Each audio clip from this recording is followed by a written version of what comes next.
দেখো ট্রান্সলেশন মানে কি? ট্রান্সলেশন মানে হলো আরএনএ থেকে প্রোটিন তৈরি করা। এক্স্যাক্টলি কি হয়? কনভার্ট আরএনএ থেকে প্রোটিনে আরএনএ কে প্রোটিনে কনভার্ট করা। যে এমআরএনএ আছে, এমআরএনএ কি প্রোটিনে কনভার্ট হবে।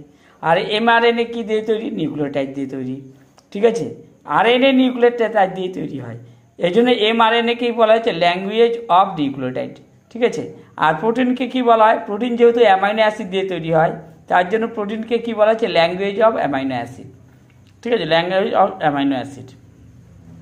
আর যদি বলে এখানে প্রোটিন কোথায় তৈরি হবে, তখন প্রোটিনের সাইট কোনটি রয়েছে, তখন কি বলবে? Cytoplasm.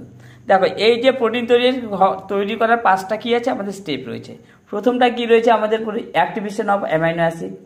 2 number charging of tRNA, বা তারপরে initiation of protein. 4 number elongation of protein.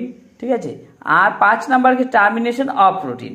এই কটা ধাপ ফলো করবে কি আমাদের প্রোটিন নির্মাণের সময়। ঠিক আছে।